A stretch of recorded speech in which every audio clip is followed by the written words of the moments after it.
Historias al Diván, analizando historias por el bien de la humanidad.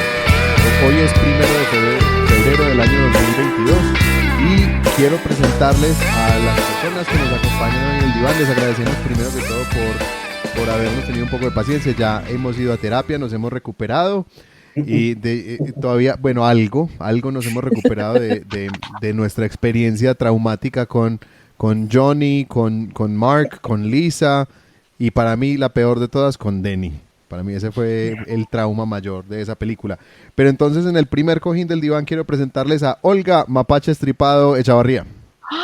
Ay, pero ahí sí me fregaste a mí con esa introducción.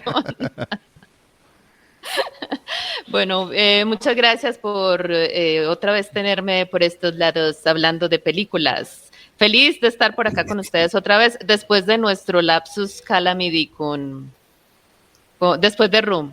Ya lo voy superando, ya estoy remontando poco a poco. No ha sido fácil. Sí, no ha sido fácil. Sin embargo, esta película tengo que decir que me tocó fibras muy profundas de mi ser. Ya les diré por qué. Y esta vez fue a mí al que como... ¿Cómo que no te gustó? No, pero ya les contaré también como desde dónde estoy parado para eso, porque es que yo ya la había visto una vez, esta fue la segunda vez que la vi y me cambió muchísimo la experiencia viéndola por segunda vez, pero entonces ya llegaremos a ese punto más adelante. Tengo que decir que la primera vez que la vi la disfruté muchísimo, me encantó, me pareció una película de un altísimo nivel de suspenso y en general me gustó mucho esa experiencia.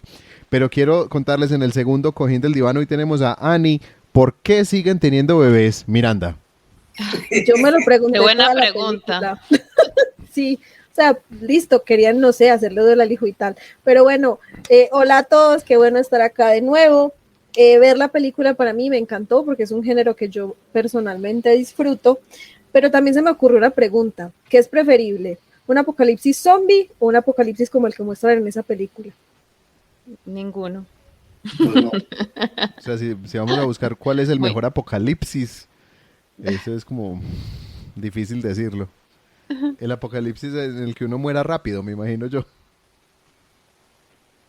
Técnicamente en uno de zombies no te mueres, pues te vuelves zombie. No, pero si está muerto, es un no muerto, pero ya no queda nada de la persona que era. Entonces, pues sí. Bueno, y finalmente en el tercer cojín del diván tenemos a Carlos Barba. Yo te iba a decir que hablaras en silencio y bajito porque nos van a oír los otros y eso me preocupa mucho. Hablar en silencio no es posible. Bueno, pero ¿qué pasa hoy? Bueno. Escogiendo apocalipsis. Pues es como tener un bebé y esperar que esté callado durante como 5 años. Ay, eso no es también posible. Es imposible. No es posible. Hasta me acordé de la película Room. ¿Cómo te acordaste de Room? Pues es que así como que viven en una cuevita, no pueden hacer ruido, no pueden hacer nada, todo tiene que ser, híjole, en un ambiente totalmente privado, cerrado, no pueden hacer nada. Sí, pues realmente así uno dice, entonces ¿para qué están vivos? Pues como qué clase de vida les queda. ¿Eso es vida? Sí, eso es vida. La pregunta que yo me hice, aunque pues nos estamos como adelantando, es ¿por qué no vivían entonces cerca de una cascada, de una caída de agua? Sí, hubieran pues ¿por qué no se fueron a las cataratas de Niágara y vivían ahí? Sí, yo creo que era más fácil. Pues, ¿cierto? Yo me hubiera mudado y teniendo una cascada cerca, pues hago una cueva ahí y vivo cerca de la cascada, donde puedo gritar, porque inclusive pues gritaban. Sí. Mínimo hubieran puesto un molino, ¿no? Un molino de viento o un molino de agua para que estuviera ahí echando ruidito. Sí, vivir cerca de una... Porque es que hay, donde hay un río muy caudaloso o donde hay una caída de agua, el ruido es tremendo. Uh-huh. El ruido que produce una caída de agua grande, esas cataratas así, eso es... ahoga cualquier sonido. Entonces, en caso de tener un bebé, que yo no sé por qué teniendo una farmacia a su disposición, no hicieron, pues no tomaron medidas para que eso no ocurriera. Completamente. Yo me iría para la cascada donde el bebé puede llorar. Sí, hacerse detrás de la cascada, no sé, hasta esculpir la roca, hacer algún refugio. Sí, algo más fácil haría yo eso. Pero igualmente no causaría mucho ruido el esculpir la cascada. Si están detrás de la cascada, ¿no? Pues si ellos gritaban en la cascada y en la casa no podía ni caerse algo al piso. Pues es que es absurdo.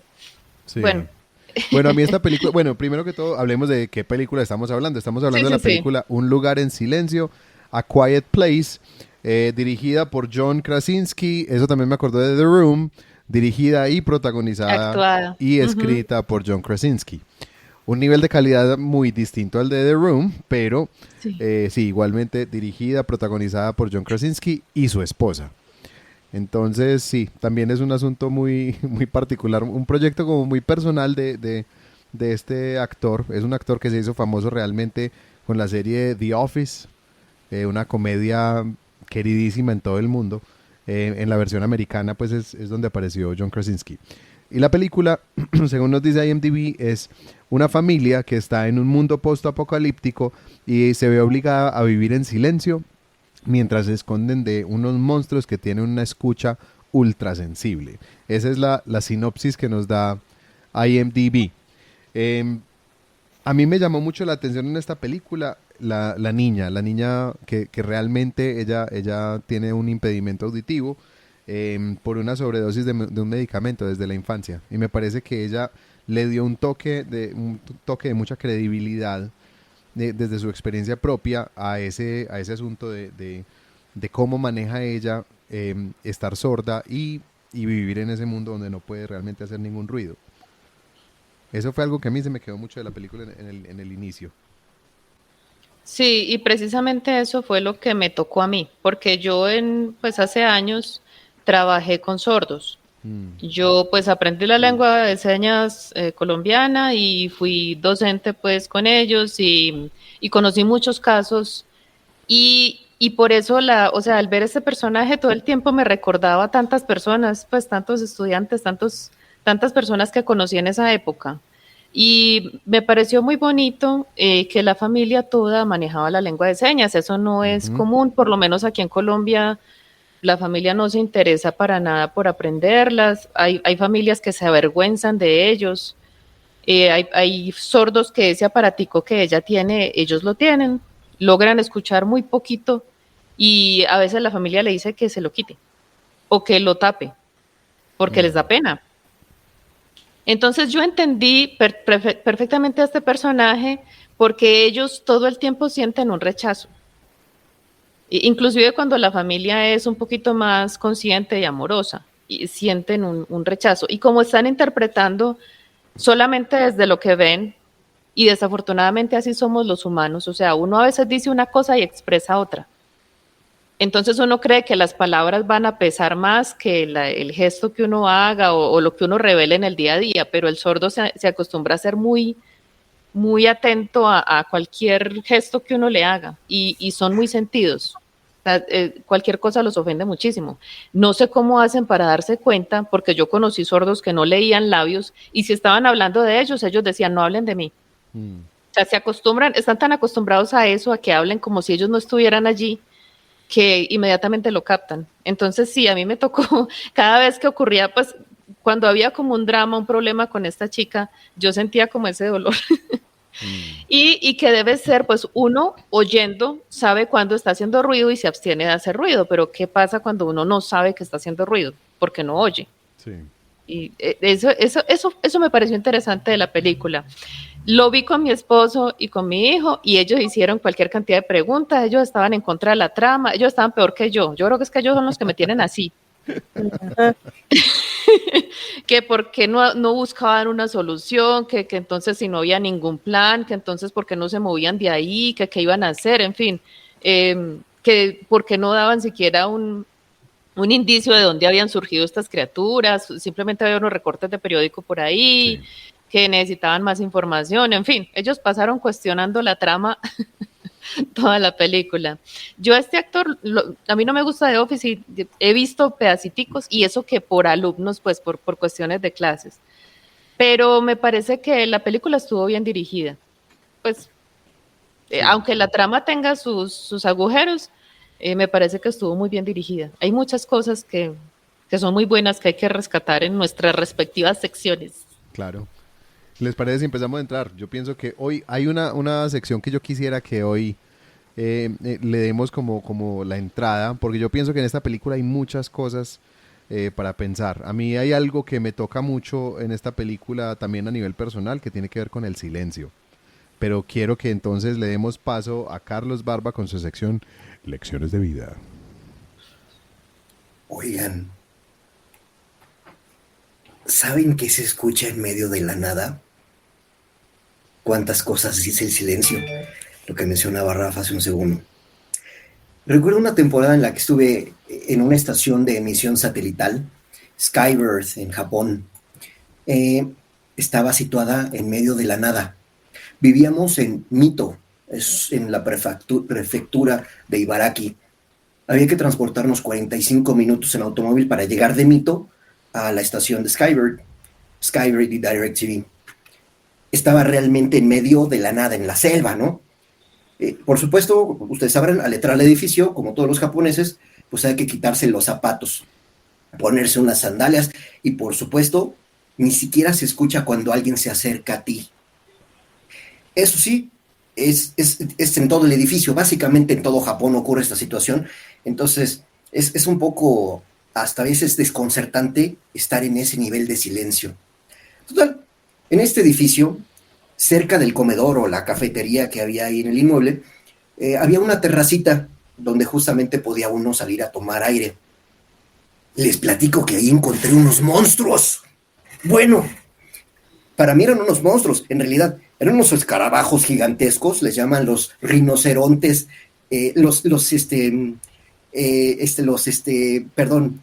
¿cómo se llaman? Los escarabajos rinoceronte. 5 centímetros, 2 pulgadas, traen un cuerno gigantesco en la cabeza, y bueno, yo digo que son los monstruos porque estos animalitos vuelan, ¿y qué creen? Se estrellaban contra el cristal que aislaba justamente la terraza del interior del inmueble, ¿no? Entonces, de repente se oían unos trancazos en seco, ¿no? Porque se estrellaban los animalitos estos, unos golpes súbitos, como si fuera un martillo estrellándose contra la pared. Y bueno, eran los escarabajos rinoceronte que pues chocaban casi rompiendo el vidrio. Y claro, algunos casi que del impacto pues caían muertos. Bueno, debo aclarar que eso fue solo una semana, la de estos animalitos. Supongo que era la temporada de escarabajos, ¿verdad? De los escarabajos rinoceronte. Pero caray, qué animales, eran muy impactantes. Lo demás del tiempo que pasé ahí, pues fueron varios meses, pero uno podía salir y no había esos monstruos. Pero aquí voy con todo esto. ¿Saben qué se escucha en medio de la nada? Nada. No es cierto. Se escucha y se escucha mucho. Se escucha el sonido de los pájaros, se escucha el viento, se escucha las ramas de los árboles que se sacuden, pero lo que más se escucha es el silencio. Y el silencio dice muchísimo. Todo esto obviamente porque pues la película justamente trata este tema. El enemigo es ciego pero no sordo, ¿no? Y por ello había que vivir en silencio y había que aprender a entender ese silencio. Dado que estamos en justamente la lección de las lecciones de vida, traigo este tema del silencio porque hay quienes viven en el silencio por ser sordos, lo que comentaba Olga hace un momento. Eso nos obliga a establecer otros mecanismos de comunicación y ahora que lo mencionaste, recuerdo muy claramente, otra vez, en otra ocasión, me transportaba en California, le llaman el BART, el Bay Area Rapid Transit. Es un sistema colectivo de transporte, el de la Bahía de San Francisco justamente, y bueno, me subí pues, yo muy normal, subiéndome al transporte, pero me vi azotado visualmente, porque enfrente de mí había 3 señoritas que se comunicaban perfectamente en lenguaje de señas, ¿no? Claramente 2 de ellas oían y escuchaban perfectamente, pero una de ellas era sorda, y pues las otras 2 obviamente aprendieron a comunicarse el lenguaje de señas. Mi reflexión sobre esto y de lo que estamos platicando, justamente asociándolo a la película, es ¿qué se debe hacer cuando nos pega la adversidad? Cuando naces sordo, cuando tienes un problema de pérdida de oído, cuando algo malo nos pasa, pues está en nuestras manos decidir si el evento nos deja ahí o nosotros aprovechamos para crecer. quiero resaltar un detalle importantísimo sobre esta situación de actuar ante la adversidad. La actriz que interpreta a la hija mayor, lo que mencionaba Rafa hace un momento, Millicent o Millie Simmons, efectivamente es sorda y hace cine y televisión, ¿y qué creen? Es increíble lo que hace esta chava y el trabajo que hace realmente en la película es increíble. Volviendo a estas chicas que estaban en el metro, en el BART, estas chicas se comunicaban con su lenguaje de señas, se dieron cuenta que había de dos sopas y ellas justamente decidieron aprovechar pues para crecer, ¿no? Lo mismo el personaje que interpreta este fabuloso actor que resultó ser el John Krasinski, al encarnar el papá de la familia Abbott, obviamente toda la familia tuvieron que adaptarse a esa nueva realidad, a establecer y definir sus propios caminos, a establecer su lenguaje de comunicación en silencio, pero él en particular aprende un nuevo lenguaje, el de las comunicaciones electrónicas, y que resulta ser el arma para derrotar justamente a los alienígenas estos que estaban, yo creo que inspirados en Predator o alguna de estas películas hollywoodenses. Pero ahora bien, por supuesto la película presenta unos enemigos que son, cruza entre Alien, Predator. Me acordé también de una película llamada Los Otros, con Nicole Kidman, y esto me llevó a pensar que no está nada alejada de la realidad. A nosotros nos acechó un enemigo ciego y sordo, pero nos ataca durísimo a todos. Algunos simplemente se aislaron en silencio, muchos otros, y me incluyo, hemos hecho mucho al respecto, y me incluyo precisamente porque yo he trabajado y he ayudado a algunas personas con el tema de cómo transformarnos ante la pandemia. Por supuesto estoy hablando del COVID. Muchos se dedicaron a mantener las necesidades básicas durante la pandemia, llámese doctores, bomberos, policías. Otros se dedicaron a construir los caminos sobre los cuales es seguro transitar, como por ejemplo el cubrebocas, que en la película podría ser representado como la arena donde se puede pisar, ¿no? Pero todo el contexto en el cual se puede relacionar la película y la pandemia, que también es un tema de horror, me parece importantísimo resaltar los valores que se transmiten en la película. Creo que la primera palabra que se pronuncia, que es cuando el hijo le pregunta al padre justamente en la cascada si todavía quería a su hermana, y que por supuesto si era así que debía decírselo. Vemos aquí una escena, una primera escena, que es cuando los entes o los monstruos estos se echan al plato al hijo menor de la familia. Y aquí veo lo siguiente. Primero, los padres normales nunca dejaron de cuidar a sus hijos. En este caso, hubo un descuido mayúsculo, ¿verdad? Ellos salen de la tienda, el niño se queda ahí solito con su juguete del transbordador espacial. Y bueno, en esta escena, justamente, cuando el niño, cuando la escena de la pérdida del niño, pues es un reflejo de otra analogía de la vida real. Es cuando las familias se separan tras perder a un miembro, quizás tras una adversidad, y cada quien lo vive desde distinta perspectiva. Me encuentro con una película fascinante, por supuesto irreal en el sentido de los monstruos y de la situación que se está viviendo ahí, apocalíptica. Comenzaba Annie haciendo esa pregunta: ¿qué prefieren? ¿Un apocalipsis de qué calibre? ¿Que se mueran todos de inmediato o que sobrevivan algunos y ahí hagan la lucha por sobrevivir? Híjole, no sabemos cuándo, sabemos que va a llegar el fin del mundo, sabemos que todos nos vamos a morir, pero yo la verdad no pensaría en eso, sino ahorita, por ejemplo, que estamos con la amenaza global del COVID, de la pandemia, estamos vivos, hay que darle duro con los valores que tenemos, con los valores como familia, con los valores como personas. La verdad me deja mucho en términos de lecciones de vida esta película. Me gustó en ese sentido. No me gustó porque es así como que muy irreal, ¿no?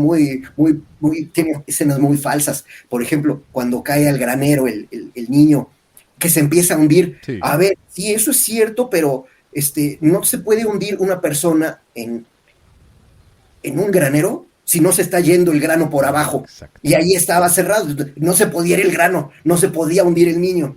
Cosas irreales de este tipo, así como que dices, ay, pues pero fuera de eso, llevándolo a la vida real, a la pandemia, ¿Dónde están nuestros valores, muchachos? ¿Dónde está lo que podemos sacar realmente de casta de humanos para luchar contra el COVID? Esa es mi reflexión y esa es la lección de vida sobre la que estuve pensando. Y bueno, abro la conversación para ver quién quiere opinar al respecto. Yo les decía hace un rato que a mí esto me tocó mucho desde el lado del silencio. El silencio en esta película obviamente es algo muy importante. Ya ahorita cuando lleguemos a la sección de construcción de mundo, yo pienso que hay que hablar de ese silencio de una manera mucho más amplia. Pero sí les quería contar una anécdota que John Krasinski dijo con respecto a cuál ha sido el mejor cumplido que ha recibido con respecto a esta película. Él dijo que fue un mensaje que le envió a él Stephen King. Stephen King, este gran escritor de suspenso, de terror. Le dijo que esta película, A Quiet Place, es una obra extraordinaria. Tiene una excelente actuación, pero lo más importante es el silencio y cómo hace que los ojos de la cámara se abran ampliamente de una manera que pocas películas logran. Ese fue el cumplido que le hizo Stephen King y que para John Krasinski fue muy valioso. Y yo lo que quería contar es que para mí el silencio... cuento aquí un asunto mío. Yo desde niño pues tuve muchas dificultades por un déficit de atención no diagnosticado, pero que claramente existía. Nunca fue con hiperactividad, pero sí fue el asunto de la atención. Para mí, sí, para mí el asunto, lo que me ayudó más en todo este proceso fue aprender a estar en silencio.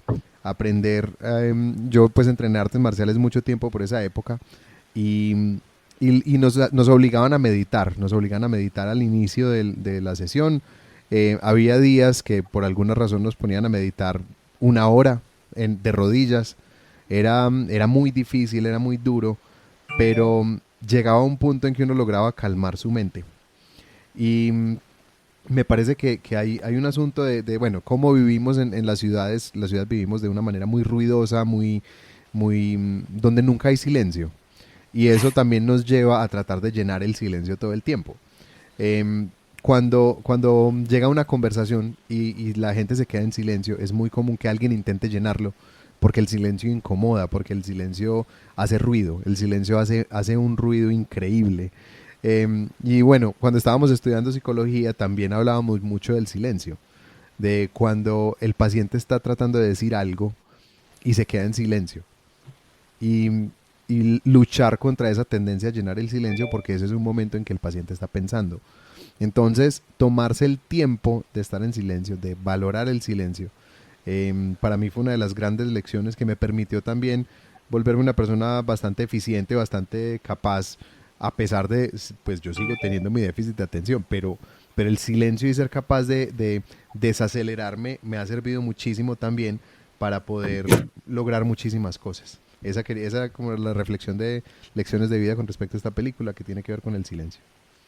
A mí ahora que lo hablan, me acordé de un libro que se llama A los pies del maestro, si no estoy mal, es de un gurú hindú que se llama J. Krishnamurti.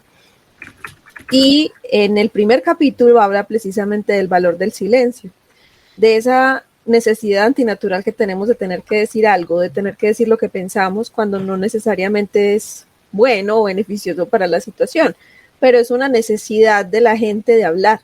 Entonces, en este libro lo que trata el maestro es precisamente eso, el valor de aprender a callar para poder escuchar.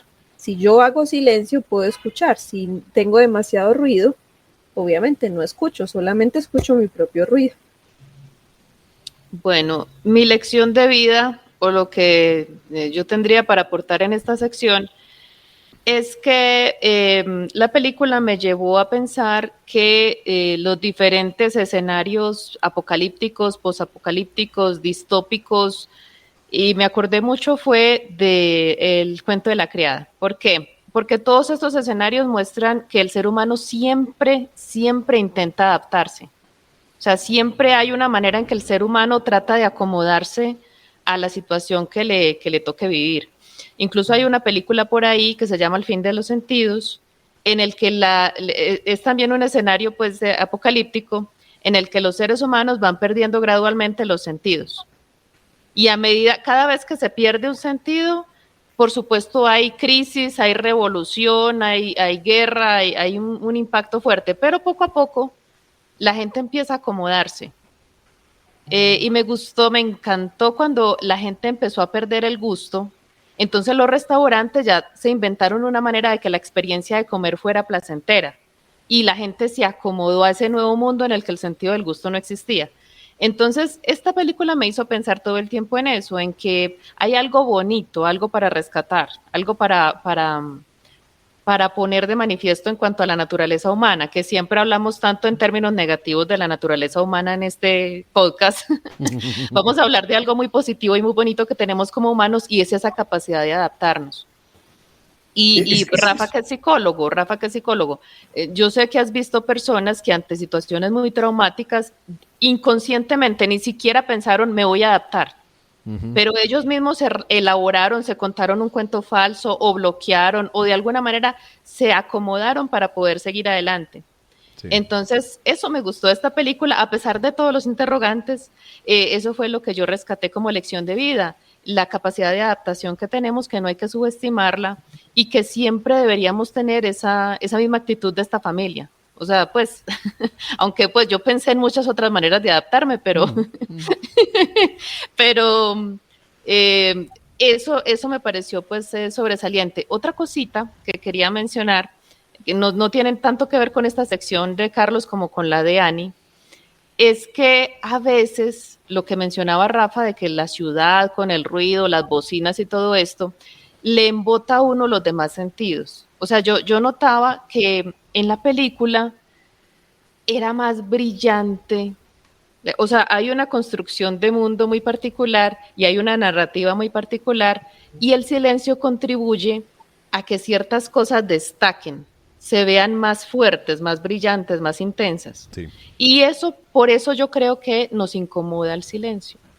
Y por eso yo creo que el sordo es tan sensible emocionalmente, porque el carecer de ese elemento del ruido ya te pone a enfocarte en otros aspectos que de pronto debido al ruido no los miras y nosotros no sabemos estar en silencio porque desafortunadamente nacimos, bueno, afortunadamente, pero también hay algunos aspectos negativos, nacimos en una época de mucho ruido, de que suena la lavadora, de que suena la licuadora, de que la mamá no puede hacer oficio si no tiene puestos, ¿cierto?, el reggaetón. Entonces no hay forma de estar un ratico calladito y cuando uno se queda callado, inmediatamente por una introspección, ¿cierto?, se va hacia adentro. Por eso lo que mencionaba Ani del libro que ya por ahí lo tengo anotado, y por eso lo que pasa con las personas sordas. De alguna manera uno está con ellos, pero ellos están en otra realidad. Y eso era una cosa que a mí me impactaba mucho y me dolía. Ver que ellos no pueden participar del mundo, aunque estén ahí. Sí. O sea, es una cosa que cuando uno tiene un familiar o cuando uno trabaja con ellos, es que se da cuenta el drama que es estar sordo, porque mucha gente, cuando yo trabajaba con sordos me decía, pero tienen las manos, tienen los pies, pueden trabajar, ven, hay unos que hablan, entienden todo. Mire, muchas mamás a las que yo les decía, mira, tienes que aprender la lengua. Pero si él me entiende, mire, vaya, venga, como un perrito, ¿cierto? Uh-huh. Entonces, no entienden la realidad del sordo. Sí. Que es terrible no poder tener una conversación larga, que es terrible no poder hablar de tus sentimientos, en fin. Esta película me tocó por eso, porque la cuestión del silencio es una cuestión que a mí me parece que va más allá como de un asunto de ondas sonoras y de vibraciones y cosas de estas que de pronto la película puso como un realce ahí para hacerlo más dramático, ¿cierto? Uno saber que un animal está por allá, inclusive escuchando si uno está respirando, o sea, para volverlo pues dramático. Y el screamer que me cae tan gordo, pues que me fastidia tanto de este tipo de películas. Sí. Yo pienso que eso es un elemento que gravita en toda la película y que tal vez ni siquiera el director, escritor, protagonista fue consciente de lo que estaba creando. No tanto desde el screamer, desde el animal esto, la criatura y todo esto, el apocalipsis, sino lo que implica para el ser humano estar en silencio. Para nosotros es muy difícil, hasta para los sordos. Me hiciste acordar de un libro, hemos ya citado como 3 libros y casi no hemos hablado de la película. Bueno, somos escritores, ahí se nota que esto es un asunto literario. Sí, total. Me hiciste acordar mucho de Momo. Momo, este libro de Vasco Lende que yo maravilloso. Yo pienso que toda persona que trabaje debería leer Momo. Sí. Porque lo pone a uno a pensar mil cosas, pero el gran superpoder de Momo era ¿cuál? Que sabía escuchar. Que cuando Así todos es. estaban con ella, el juego era mejor porque ella los escuchaba de verdad. Y eso para mí fue una cosa súper especial de ese libro y lo amo con todo mi corazón. Ese libro y la historia interminable son parte Los dos. fundamental de mi vida, de toda Ujú, mi historia. ujú. Quería contar, ahorita que estabas hablando de la capacidad de adaptación, me hiciste acordar de unos pacientes que me tocó atender hace mucho tiempo, que estaba trabajando yo en una fundación que recibía pacientes con cáncer. Y me tocó recibir dos grupos distintos, entonces los atendía como en sesiones de grupo, de maneras, en espacios diferentes. Entonces el primer grupo era un grupo de pacientes con colostomías porque habían tenido cáncer de colon. Entonces les habían hecho una comunicación por el abdomen con el exterior para que el intestino tuviera una salida porque habían perdido alguna porción del intestino. Entonces, digamos que la vida entera a ellos les cambiaba porque tenían que organizar sus horarios de alimentación, o sea, todo lo tenían que organizar para que fuera lo menos inconveniente posible. Y el otro grupo que recibía yo era un grupo de mujeres que habían sufrido de cáncer de seno y habían recibido una mastectomía. Y una cosa que a mí me llamaba mucho la atención conversando con estos dos grupos era que las mujeres del grupo de personas mastectomizadas decían, bueno, no, pero esto es muy manejable, ¿qué tal uno tener una colostomía? Y el grupo de pacientes con colostomía decían, no, pero pues esto uno lo aprende a manejar, pero ¿qué tal uno perder un seno por el cáncer? Entonces era un espejo que uno desde la posición en que yo estaba era un espejo interesante porque cada uno aprendía a lidiar con lo suyo y de esa manera le parecía menos horrible que lo que tenía el otro. Y es esa gran capacidad de adaptación que estabas mencionando ahorita, Olga, que me hiciste acordar mucho de esa situación precisamente. Entonces sí, es algo increíble del ser humano esa capacidad de adaptarse. eh, y sí, algo para admirar completamente. Una cosa que me encantó de las historias de esta película, y yo la vi hace mucho tiempo, pero una de las cosas que hizo famosa la película cuando llegó a cines es que de alguna manera la gente en los teatros tenía pena de romper el silencio. La Mm. gente se quedaba callada en el teatro, la gente no hacía ruido. Cuando estaba toda la película en silencio, la gente se quedaba callada. Y eso es algo muy especial que logró esta película. ¿Qué les parece si pasamos a nuestra sección de construcción de mundo, que ya venimos de alguna manera comentándola? Oye, Sí. perdón, Rafa, un detalle antes.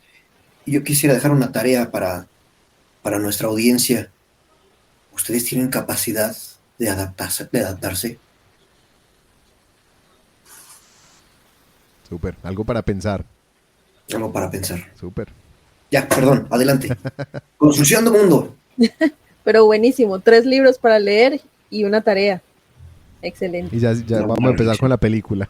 Sí, sí, ya sí. Sí, ahora por fin vamos a hablar de la película como tal. Uno de los detalles que a mí me parece más importante, y ya lo hemos mencionado con todas las referencias que hemos dicho, es que el personaje principal es el silencio. O sea, ahí digamos que la familia cuenta la historia desde su perspectiva, pero el personaje principal de la película es el silencio. Al menos eso es como lo que yo vi. Porque realmente para construir un mundo en silencio, tendría que hacerlo precisamente denso. Y lo que contaba Rafa de lo del cine, es que yo me encontré muchas veces que la veía, casi que ni respiraba duro porque me daba susto. Era, pues, te absorbe esa parte de la película. Me parecía muy interesante eso. También me parece que una de los emblemas de la película es el conteo de los días, porque empieza con el día 89, porque yo los anoté, el día 89 es cuando el niño menor muere. Si nos ponemos a mirar, pues 89 días son más o menos 2 meses y medio. Entonces, ese niño pequeño llevaba 2 meses y medio viviendo en esa realidad. Y para un niño pequeño es muy difícil entender por qué no puede hacer lo que le están haciendo, por qué le tiene que quitar el cohete.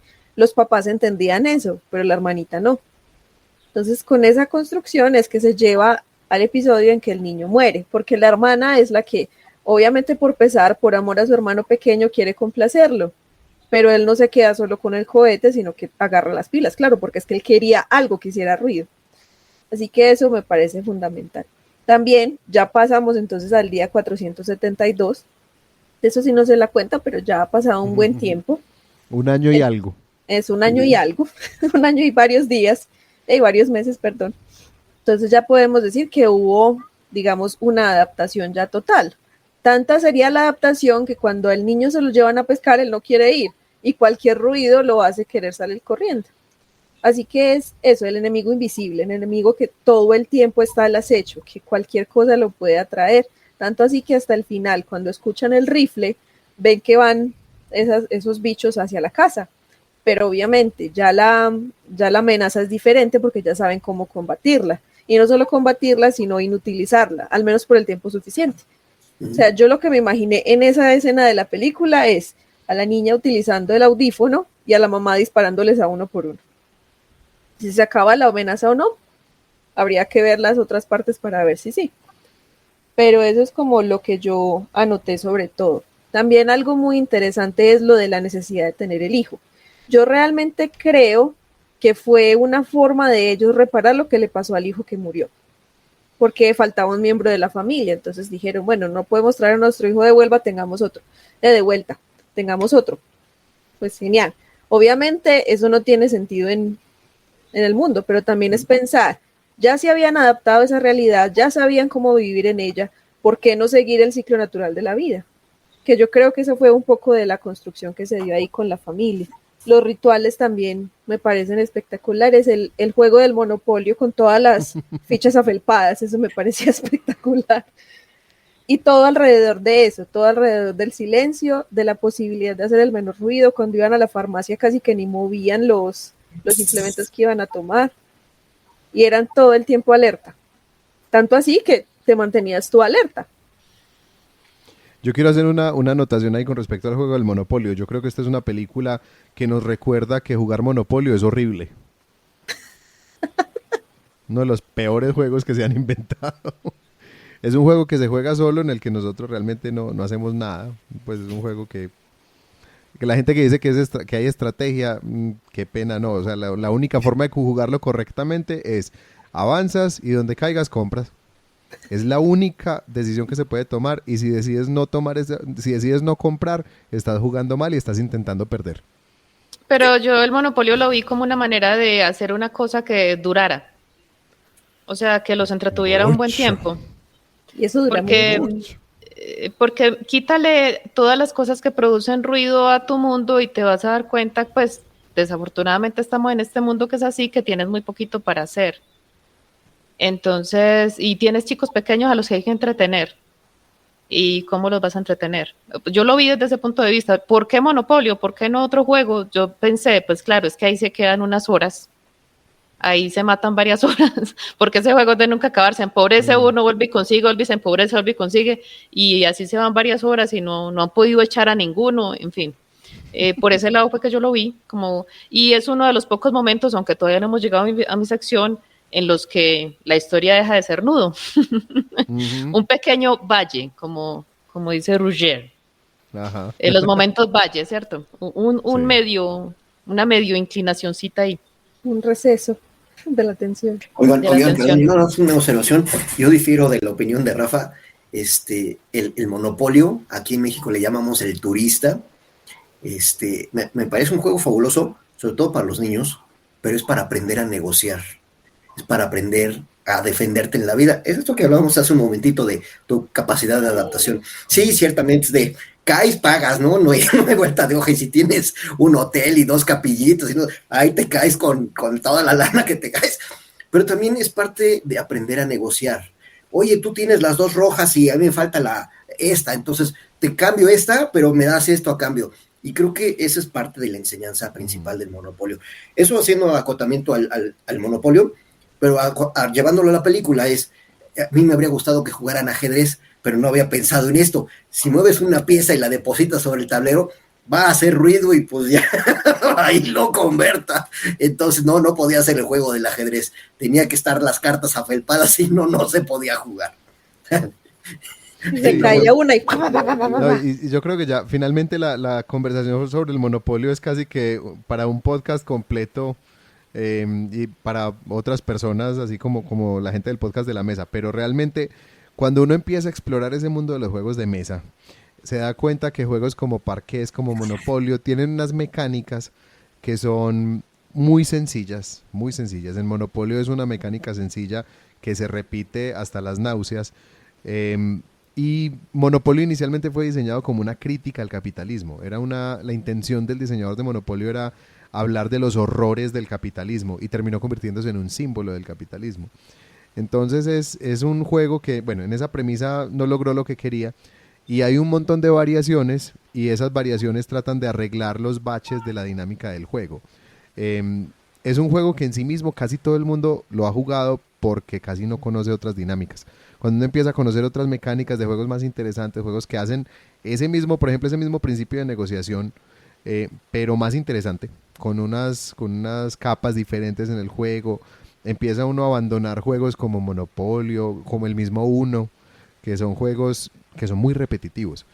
No estoy diciendo, pues, por ejemplo, que no sea posible disfrutarlos. Aquí en Colombia hay una variación de Monopolio que se llama Tío Rico, en la que trataron de volver las reglas mucho más salvajes. Es un juego que se termina en 2 horas.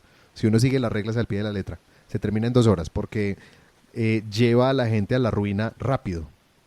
Entonces le tratan de añadir otras capas con personajes de Disney. La realidad colombiana que te lleva a la ruina rápido.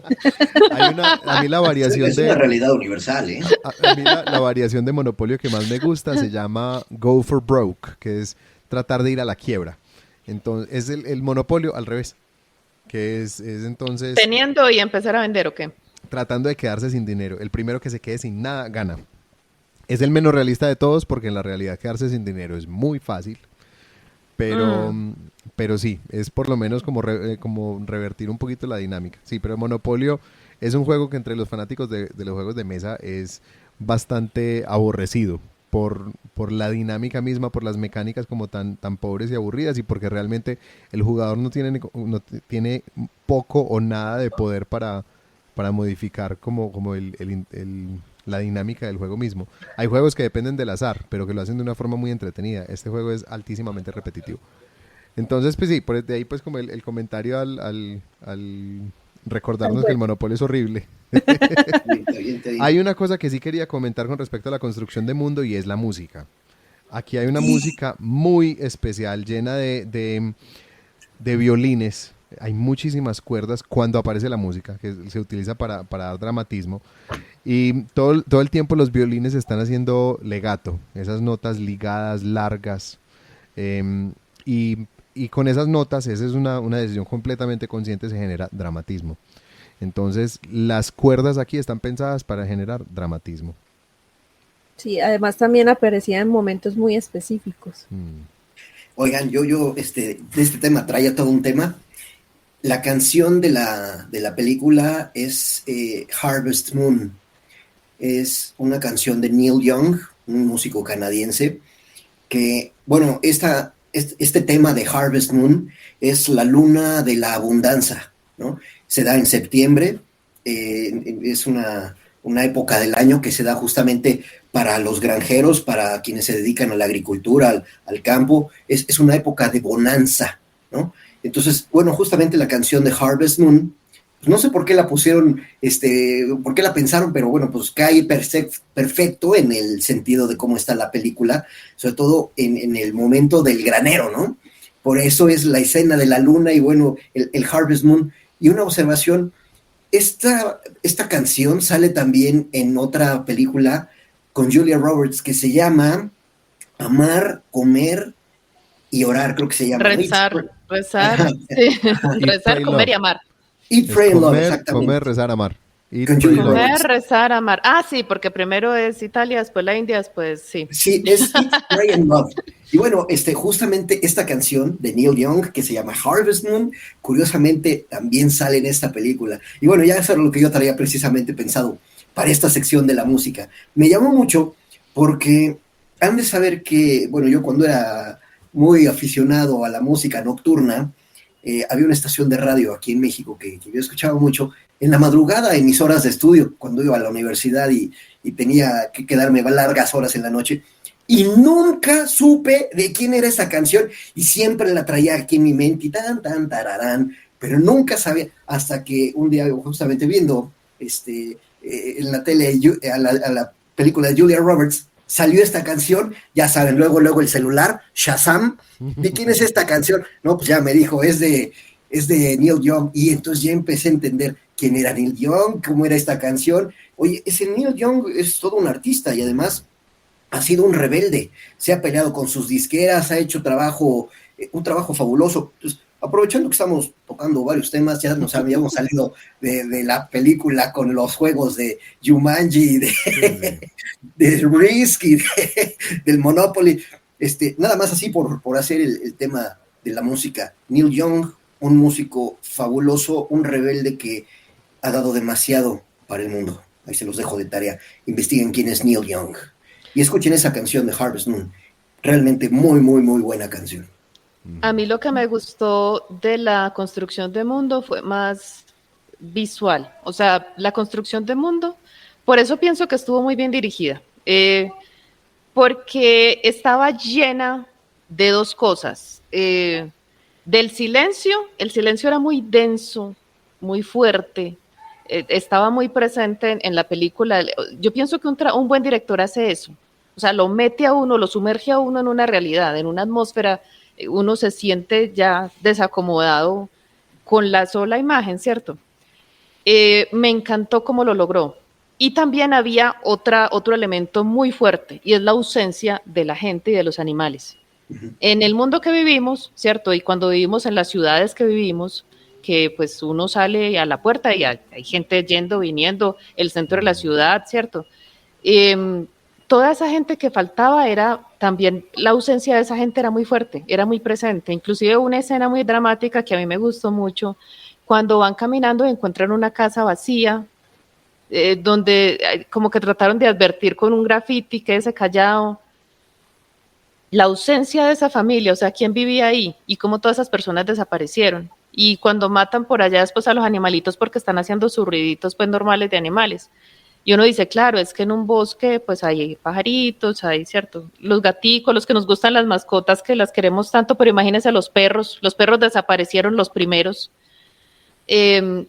Entonces todo lo que implica que toda esa gente, todos esos animales ya no estén, a mí eso me conmovió también y me gustó mucho porque me parece que siempre que hay este tipo de película distópica y apocalíptica y todo eso, hay una atmósfera y a veces se siente muy forzada y hasta falsa.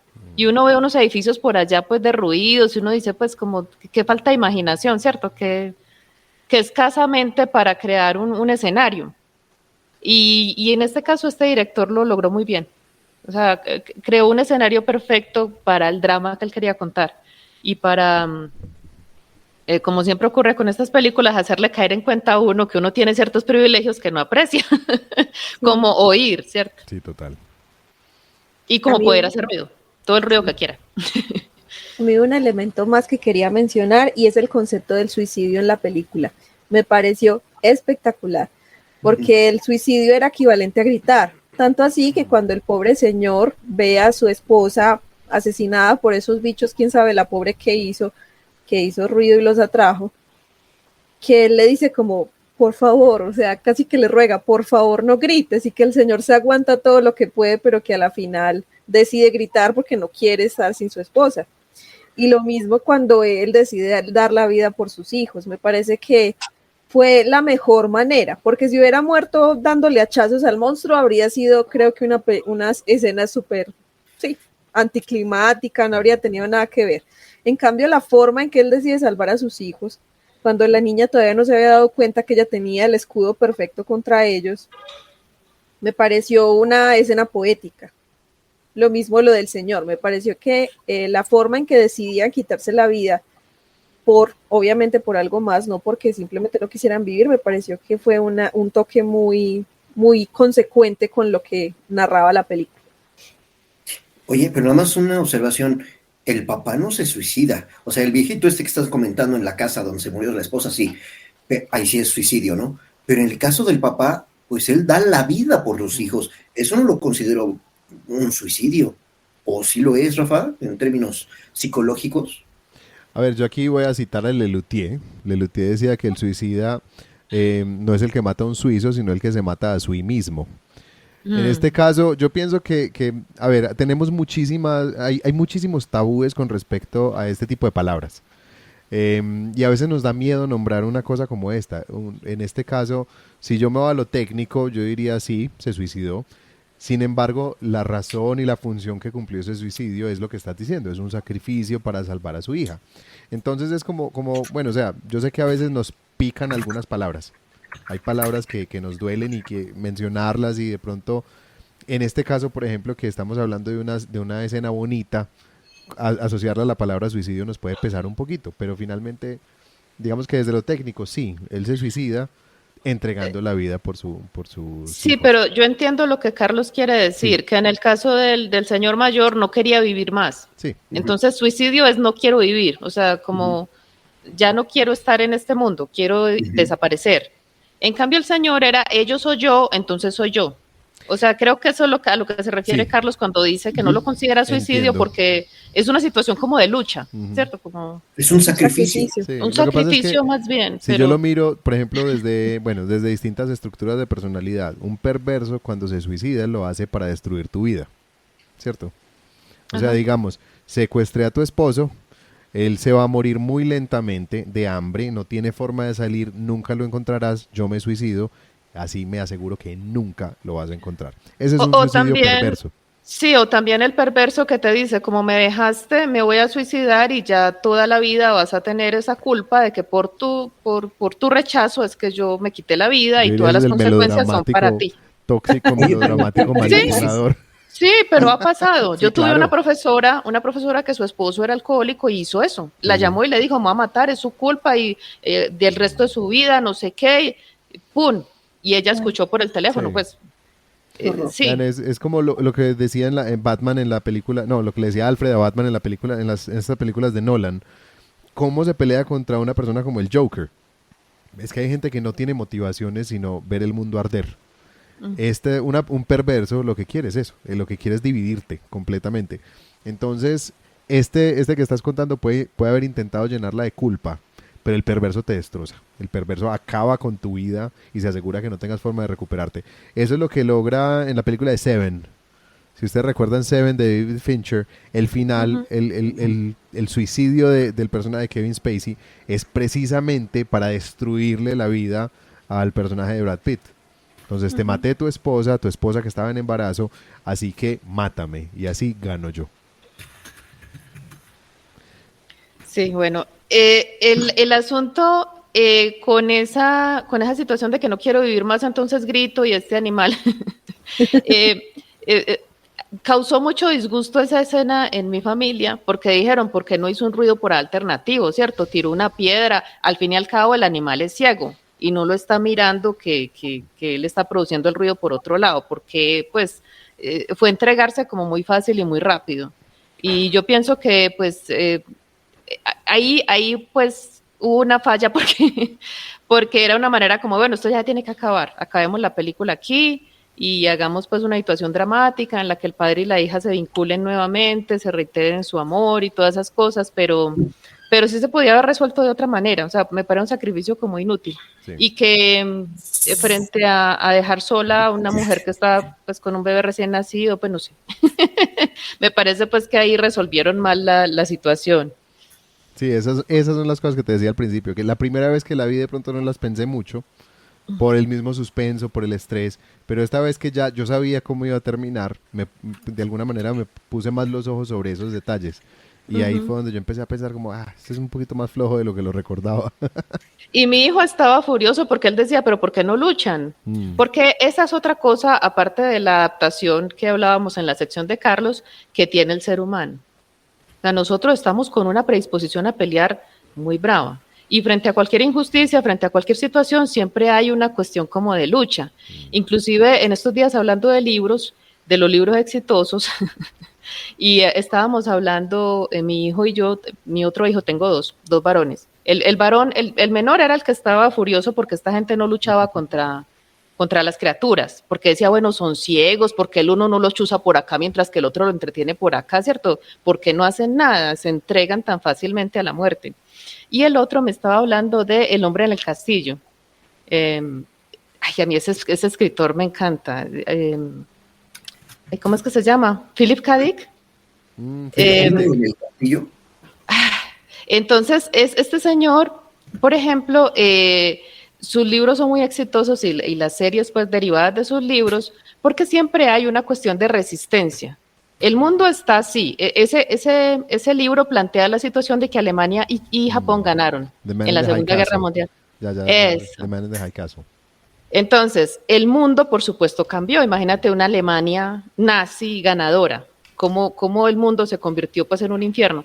Pero el ser humano, o sea, por supuesto hay una resistencia, por supuesto hay unos espías, hay un movimiento allá revolucionario, hay contrarrevolucionario, entonces esa lucha mantiene al lector y a la audiencia interesado. O sea, es que hay que ganar, es que hay que vencer, entonces, eso también me parece que faltó, aunque sí hay un tablerito por ahí donde el señor está tratando como de descifrar cómo puede, que no tiene ningún lado flaco, que no sé qué, que la armadura, pero sí es cierto que falta más lucha, que hay demasiado sometimiento a las criaturas y que los seres humanos somos así.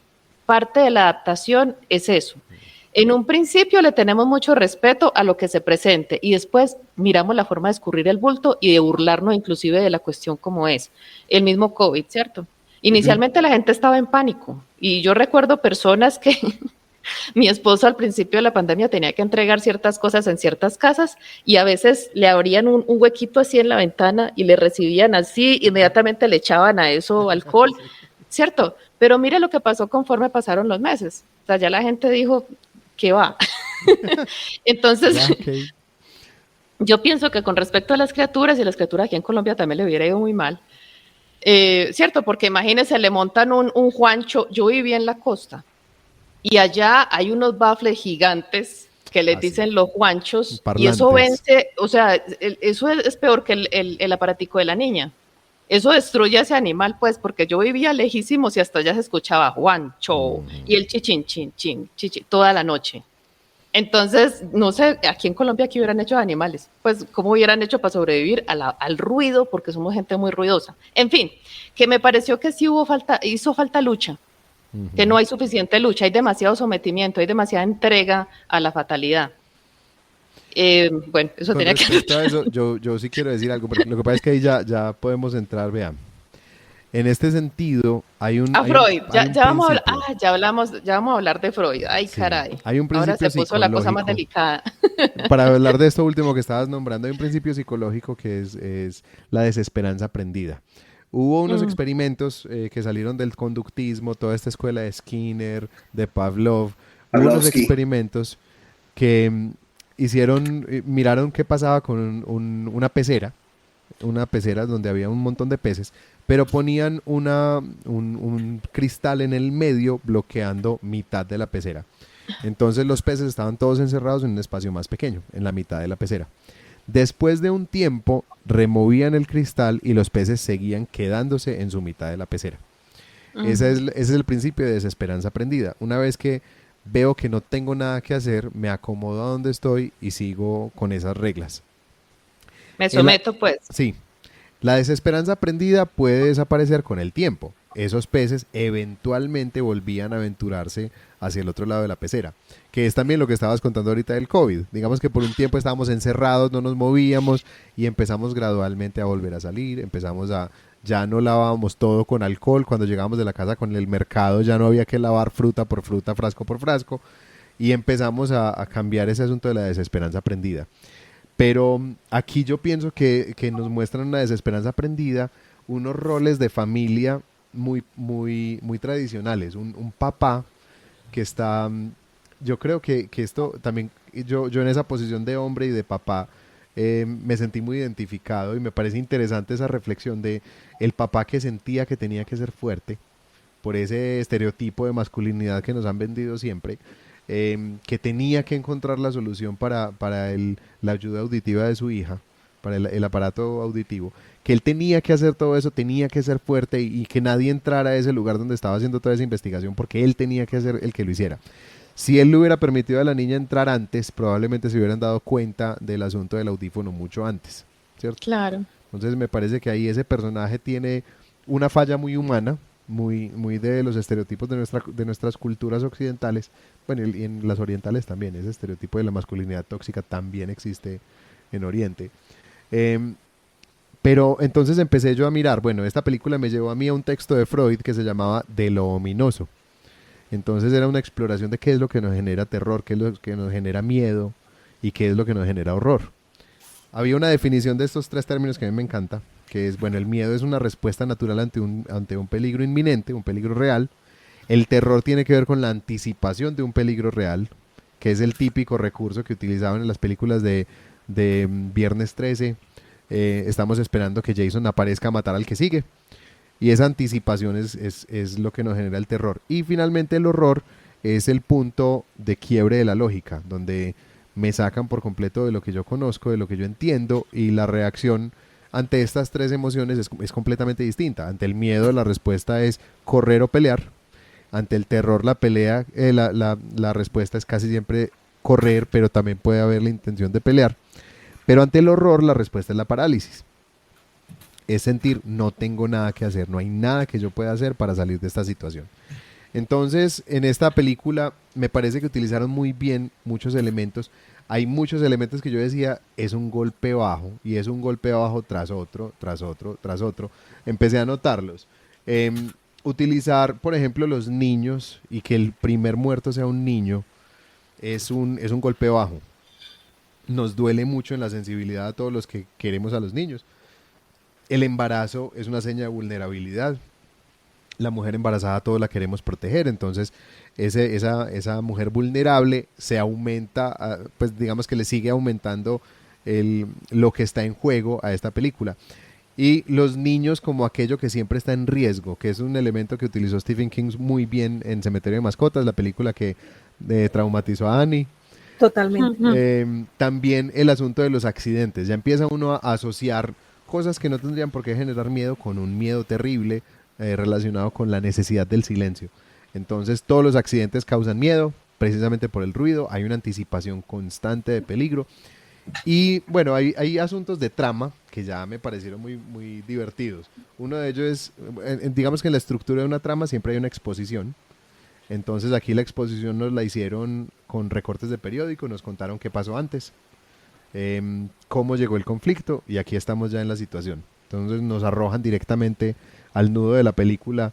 Estamos en este conflicto que está más o menos en calma, pero es una calma muy frágil, porque sabemos que cualquier ruido nos va a detonar una situación horrible. Y nos lleva a un punto de trama que es la pregunta de cuál es la debilidad de ellos. Y si nos la anuncian en un tablero, ¿cuál es la debilidad? Eso que nos lleva a que siempre vamos a encontrar al final que sí tiene una debilidad y vamos a poder explotarla.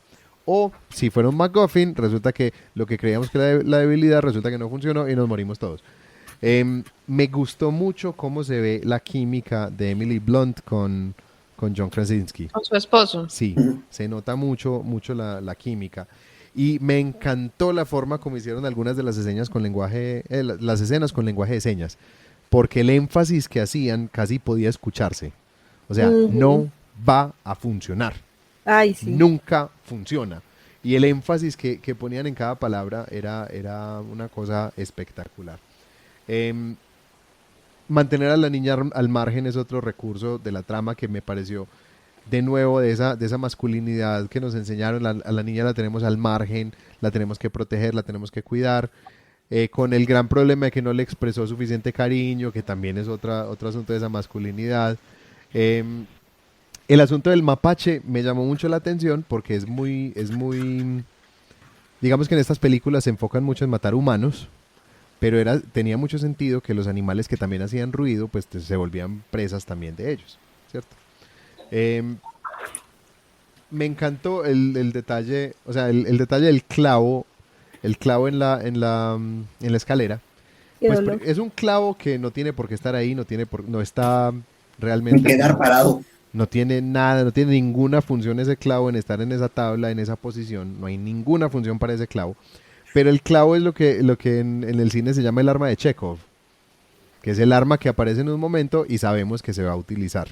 Es como en la película de Face Off, cuando el personaje el villano, pues cuando está con la cara de John Travolta, le dice a la hija del verdadero John Travolta que tome este cuchillo, que si alguien le va a hacer algo, le entierre el cuchillo en el muslo y lo gire. Entonces le entregó el arma de Chekhov. Sabemos que esa arma va a volver a aparecer y ella la va a utilizar exactamente de esa manera, porque así nos lo contaron en la trama, porque en la trama nos cantaron que para allá vamos. Y al final, cuando él, precisamente ese villano, que fue el que le enseñó ese movimiento a ella, la tiene atrapada, la está utilizando para amenazar a los demás, ella finalmente recuerda el cuchillo y hace exactamente lo que él le enseñó que tenía que hacer.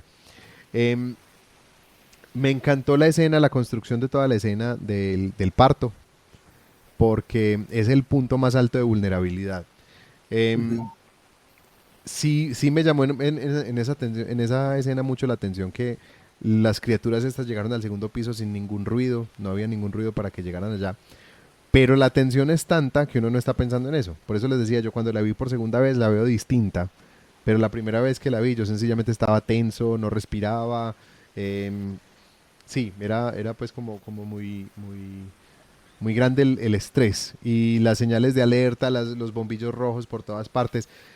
Genera toda una escena que es básicamente golpe bajo tras golpe bajo tras golpe bajo, vamos, tensión, otra razón para tensión, ahora los niños se quedaron afuera, entonces vamos a volver a buscar a los niños, la esposa, el bebé que llora, que es imposible de controlar. Entonces bueno, ve uno que planearon, pero ese niño va a tener un trauma gigantesco cuando vaya creciendo dentro de un ataúd de madera y confinado con una máscara de oxígeno todo el tiempo. Bueno, el asunto de la niña con una discapacidad y que esa discapacidad se convierta en un superpoder me parece un mensaje muy bonito. Es un giro muy lindo a esa forma de acercarse pues como a una niña con una discapacidad en esta película. La mamá se sintió culpable siempre. Yo creo que eso es algo muy que le dio mucha coherencia a ese personaje. Ahorita lo que decía Ani, esa explicación de probablemente estaban tratando de llenar el vacío del niño que perdieron. ¿Y quiénes somos si no podemos protegerlos? O sea, esa pregunta de qué somos como papás. Sí tuvo pues como algunos huecos en la trama que tal vez ahorita en la parte de yo lo habría hecho mejor, quisiera mencionar. No es nada tan sustancial como en las anteriores, pero sí. Y sí me pregunté todo el tiempo por qué estos monstruos afectaban las luces. O sea, cuando ellos gritaban, las luces se volvían más tenues. No entendí esa relación. Entendí la parte del sonido, pero la relación sí no la entendí. Pues con Yo creo que tenía que ver una parte con la electrónica, ¿no? Sí, pero pues nunca me quedó claro cuál era esa relación con la electrónica. Entonces, eso me quedó como una pregunta. Hay un detalle que me encanta cuando lo utilizan en la música, en el cine. De pronto el uso más bonito de esto para mí ha sido en la canción Latinoamérica de Calle 13. Y es cuando en la música ponen un corazón como el ritmo. Ponen a latir. Pum, pum, pum, pum. Y a partir de eso se construye toda la música encima de ese beat. El uso en la canción de Latinoamérica me encanta porque lo utilizan en un ritmo de 6 octavos, que es un ritmo típico latinoamericano. Esa partición de 6 octavos que no es para nada común en Europa. En Europa utilizan 3 cuartos, 4 cuartos y pare de contar. En Venezuela el ritmo de 5 cuartos, que es lo más antinatural, pero lo más espectacular en esa música venezolana, es algo que para Europa era casi que impensable cuando trajeron sus ritmos acá a Latinoamérica. Entonces ese uso del corazón como latido me encanta, y entonces en este caso es un corazón agitado, que me pareció un muy buen uso.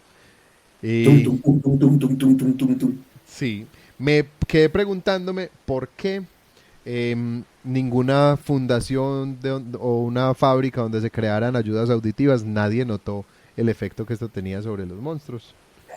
Me pasó lo mismo que con Guerra Mundial Z.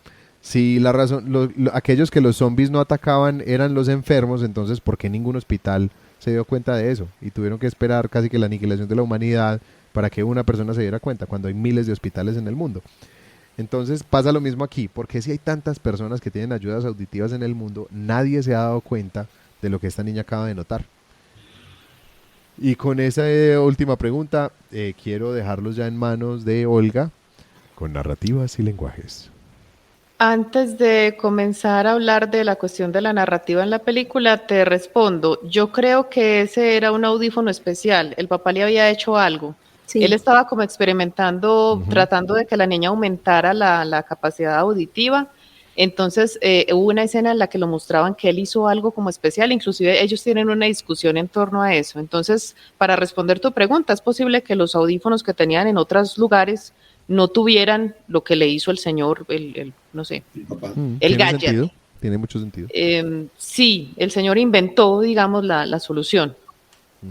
sin darse En cuenta. cuanto, en cuanto a la narrativa, yo creo que ya lo mencioné. Para mí esta fue una película que empieza en el nudo y el nudo continúa en el nudo y termina en el nudo. Sí. Hay muy poquitos momentos valle, hay muy poquito descanso de la atención. Estoy de acuerdo totalmente con Rafa. Uno está viendo la película y está todo el tiempo así. Eso se le va a caer, va a gritar, ya van a venir, ¿cierto? Uno está muy tenso. Se va a Eh, clavar el clavo en la pata. sí, uno ya sabe que eso va a pasar y cuando efectivamente pasa uno está, es cierto. Se los dije. Va a Eh, tener un eh, niño, va a eh, chillar. pero, o sea, en la película funcionó bien y sirve para mantenerlo a uno interesado, pero en la narrativa, a la hora de escribir, es una falla. Porque realmente toda historia necesita un descanso. El lector, y bueno, afortunadamente esta era una película corta y por eso funcionó. Si este muchacho no hubiera hecho una película de 90 minutos, sino una de 2 horas o 3 horas, con esa intensidad, hubiera acabado, hubiera terminado por agotar a su audiencia y uno hubiera salido renegando, pues no hubiera tenido el mismo efecto. Afortunadamente fue corto. Entonces, eso contribuyó a que, bueno, esa tensión, todo el tiempo uno tenso, tenso, tenso, tenso. Y yo pienso que toda historia debe tener, ¿cierto? Un incremento, un clímax. Y bueno, puede que la historia termine en el clímax. O la historia puede terminar de muchas maneras, ¿cierto? Hay mucha clase, pero sí debe haber momentos en los que haya un descansito de la tensión, de la violencia, de lo que sea. Y las buenas películas y los buenos libros siempre tienen esas escenas de descanso. Y, por ejemplo, una en la que se manejó eso muy bien y fueron escenas bellísimas fue la que hablamos del anime. Esa tenía unos momentos de descanso, ¿cierto? Unos momentos valle, pero muy hermosos, ¿verdad? Uno disfrutaba, podía paladear, degustar la parte visual, los diálogos, era un momento muy agradable, que en esta película no lo hubo. Ahora bien, el silencio puede ser terrorífico y tener que estar en silencio por la fuerza. Yo parí 2 veces y por parto natural y no, realmente no me puedo imaginar cómo parir en silencio. No, Pues yo, terrible. eh, mi segundo hijo prácticamente lo tuve como ella, porque pues no me podían atender y cuando me miraron ya mi hijo estaba saliendo, ¿cierto? Sí, fue terrible. Nueva Con el primer, admiración por Olga. sí, o sea, como que yo hubiera, como las mamás antiguas por ahí en una finca con una partera, más o menos. Entonces yo decía, pues en esa situación yo no poder hacer ningún ruido, pues no, realmente no es posible. Realmente a mí me mata la criatura inmediatamente. De pronto las contracciones. Bueno, ahí también se muestra que las mujeres tenemos una capacidad de sufrir muy estoicamente, de aguantar mucho dolor, porque pues nos tocó el parto, entonces nuestro organismo tiene que estar hecho para soportar eso, porque si no, pues no pariríamos, no habría gente. Olga, pero No. sabes que hay un dicho que cuando una mujer experimenta un parto sin anestesia, logra más o menos acercarse a entender lo que siente un hombre cuando tiene un resfriado. Ah, sí, estoy de acuerdo. Sí, sí, Somos muy flojos con esas sí, cosas, muy muy flojos. flojos. Totalmente. La verdad es que sí, pero no me imagino, pues para mí fue terrorífico. Esa escena fue horrorosa, fue espantosísima. Sí, yo creo Pues que no. para todas las mujeres que hemos tenido Sí, hijos por parto natural. Sí, y es el golpe bajo del momento mayor de vulnerabilidad y el momento en que en más peligro se encuentra. y en el que uno se siente más animal, o sea, esto ocurre también en la naturaleza, ¿cierto? Que el tigre está esperando a que para comérsele el animalito, ¿cierto? El bebé. Entonces, y bueno, y que el instinto nuestro de protección con esos bebés es impresionante. O sea, ni siquiera es una cosa racional, es una cosa que uno duerme, puede haber una orquesta y uno está como un tronco dormido, pero el niño más o menos, y ya uno se despierta. Uno piensa en el bebé y la leche sale, o sea, es una cosa que el organismo está diseñado para proteger ese bebé y que habiendo una amenaza tan fuerte, claro, el organismo, o sea, esos niveles por ahí de cortisol de esa pobre mamá tenían que haber estado en las nubes. Sí. O sea, es una cosa terrorífica, una cosa así que es para uno, pues, este director puso situaciones muy fuertes donde hay amenaza. Porque claro, hay otras películas donde hay amenaza, pero son un joven y una joven atléticos y están Hermosos. por allá, ¿cierto? Muy bellos, jóvenes, sanos. En excelente forma física. Sí, saben manejar armas, saben karate, kung fu, hablan con la mente, en fin. Volar helicópteros. Manejan perfecto. Entonces no sufre uno tanto, pero aquí este director puso situaciones muy cotidianas, muy complicadas y en situaciones muy vulnerables, una vulnerabilidad absoluta frente a una amenaza terrorífica.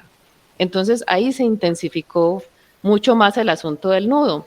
La narrativa desde el punto de vista visual, me quito el sombrero, una construcción de mundo impecable, ahí no encontré ninguna falla. O sea, que muchas veces uno ve cosas que dice, ¿qué?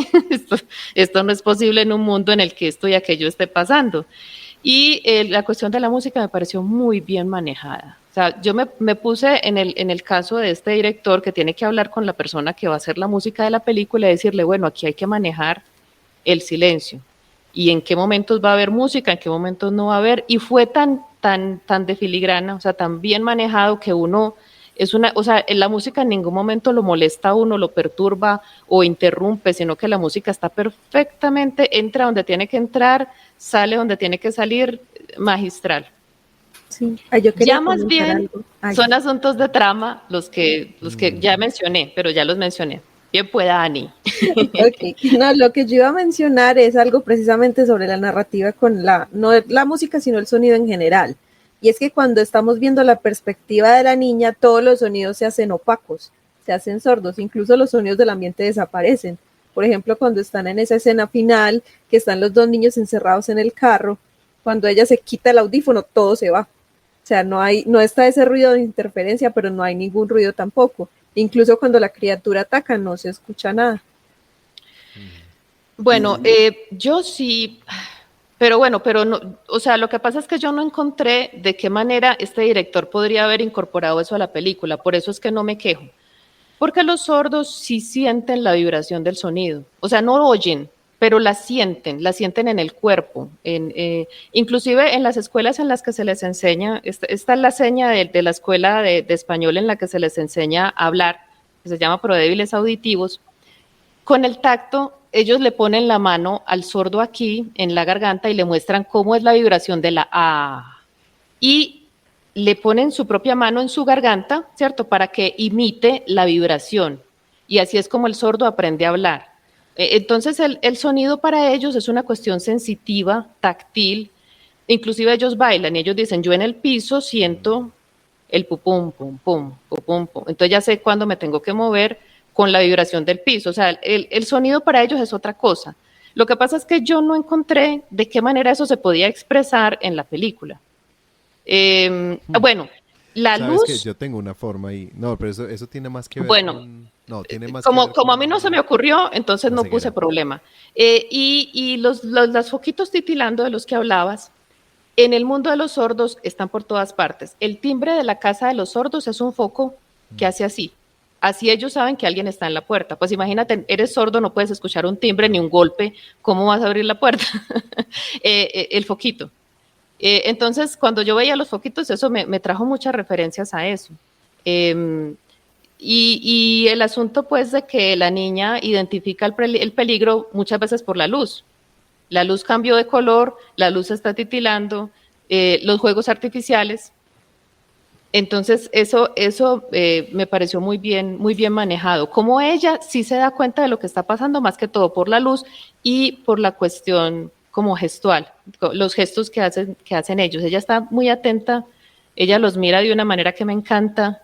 porque es súper, o sea, yo no sabía, Carlos lo dijo, yo no sabía, y yo todo el tiempo pensé, qué actriz, esa niña va a ser tremenda actriz, esa niña va para un Oscar, ¿por qué no se ganó también un Globo de Oro? Porque creo que ellos ganaron premios, ¿cierto?, con esta película. Bueno, ella ha ganado muchos premios. Ah, bueno, yo no lo sabía porque realmente no conocía a esta niña la primera vez que la veo en una película, pero yo decía, qué actriz, es una perfecta, o sea, la actuación de sorda, perfecta, pero claro, sí es sorda, pero sí, me pareció también muy inteligente del director que supo incorporar el asunto de cómo un sordo se ubica en el mundo, visual, sensitivo, lo que pasa es que la parte táctil. Pero bueno, ahorita nos mencionas tú cómo lo podrías haber hecho. Yo lo habría hecho mejor. Eso, vamos entonces. A mí hay una cosa que me dio mucha risa de este gesto que él hacía siempre, porque él es de una nariz grande, entonces él terminaba, cada vez que hacía este gesto, le veía aplastándose la nariz. Como brincaba esa nariz de un lado para el otro. Siempre me hizo reír mucho con eso. Pues por eso lo torcía. Sí, pues terminaba más bien haciendo como el gesto como torcido. Como de bigote. Sí, no, pero hay un asunto aquí con respecto a la parte que estás nombrando, Olga, de lo que estás mencionando del sonido, de la vibración, que me hizo recordar a mí a una serie de animación, no es japonesa, pero de alguna manera parece japonesa, que es Avatar, el último maestro del aire. Y en esa serie hay un personaje que se llama Toph, yo sé que es el personaje favorito de Annie. Oh, sí. Que ella es ciega. Es distinto, pues ella es ciega, pero entonces hay un momento en que ella se hace consciente de algo, porque ella es una persona que es una maestra tierra, ella domina el elemento tierra, entonces es capaz de dominar la roca, la piedra, la mueve con su mente, pero llega un punto en que ella se hace consciente de que el metal es básicamente piedra compactada, ¿cierto? Es como minerales compactados. Entonces, piedra fundida. Sí, entonces ella lo que hace es que llega un momento en que se hace consciente de eso, y la forma como se hace consciente es que todo se pone en negro, y ella siente, ella es como si viera la vibración, lo muestran como si la viera. A su manera lo que está haciendo es sentirla. Entonces de alguna manera me hiciste acordar de eso, que en ese lenguaje de la animación funcionó muy bien. No sé qué tan bien hubiera funcionado en un lenguaje como este con personas, pero en la animación eso funcionaba muy bien. Sí, yo también me acordé precisamente de eso cuando estábamos hablando de lo de las vibraciones. Pues porque ella estaba de espaldas y podía sentir los movimientos por la vibración de la tierra. Sí, a mí no se me ocurre. A ver, Carlos. Antes de entrar al tema de yo lo habría hecho mejor, yo toda la semana estuve pensando qué iba a decir Olga en la narrativa, porque precisamente la película es en silencio. ¿Cuál narrativa? Entonces la narrativa se transformó en un aspecto visual que para mí no existía. Pero Carlos, me extraña, la narrativa no es solamente palabras. No, claro, pero estamos acostumbrados a un mundo de ruido. Yo en particular aprecio muchísimo el silencio.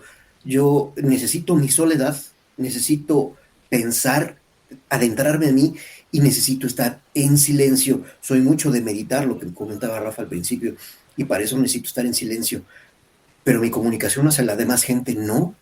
Entonces para mí sí fue una narrativa llena de ruido, de sonido, de una narrativa increíble, porque francamente no había narrativa hablada, ¿no? El no verbalizar. El silencio dice mucho también. El silencio dice mucho. El silencio dice Hay ciertas ocasiones en que ocurre algo o estás hablando y la otra persona está en un silencio ruidoso, ¿cierto? En un silencio hasta golpeador. El silencio puede ser agresivo. Ensordecedor, un silencio ensordecedor. El silencio puede ser agresivo también. Sí, cuando tu mujer está brava contigo y no te habla una semana, ese silencio te mata, ¿cierto? A veces hasta prefieres la confrontación regáñame al silencio, ya, por favor, ya. No, pero por algo el ser humano es un ser que necesita el silencio para dormir. Y si no hay silencio no puedes descansar bien. Y hay gente que no, hay gente que necesita ruido blanco. Sí. Entonces, sí, la cuestión del sonido es una cosa que está muy vinculada a nosotros. Y yo pensaba en el bebé que estaba en el vientre de la mamá. Nuestros hijos nacen y nos conocen ya la voz. Y el experimento que hicieron alguna vez con un bebé recién nacido, yo me enternecí tanto porque el bebé reconocía la voz del papá. Y trataba de inclinarse hacia, estando recién nacido de horas, hacia la voz del papá. Entonces, los latidos del corazón de la mamá, las conversaciones que ella tiene, todo eso el bebé lo está escuchando y lo está incorporando ya a su ser. Me hiciste Y acordar imagínate un bebé que no experimenta eso, o sea, ¿cómo va a ser el mundo interior de ese niño? ¿Sí? Me hiciste acordar de algo, Olga, y tuvo que ver con mi hija directamente. O sea, nosotros, pues es una familia de músicos todos. Mi esposa canta, mi papá canta, mi abuelo cantaba, mi hermana canta, ¿cierto, Dani? Mi hermano Sí. también canta. O sea, es una familia de músicos. Y por el lado de mi esposa también, la hermana de ella canta, el esposo es guitarrista, el papá también canta. Bueno, entonces la música aquí está presente en todo. Y cuando estábamos en embarazo, yo a mi hija todas las noches en la barriga le cantaba un fragmento de esta ópera Jesucristo Superestrella, que es una canción de cuna de María Magdalena, que es Try not to get worried, try not to turn on to problems that upset you. Oh. Se la cantaba todas las noches le cantaba esa canción a mi hija. Había reacción, ella empezaba a dar patadas y todo el cuento. En mitad del embarazo cantamos juntos Carmina Burana, esta obra gigantesca de Karl Orff, 300 músicos en el escenario y mi hija brincaba en la barriga todo el tiempo. Claro.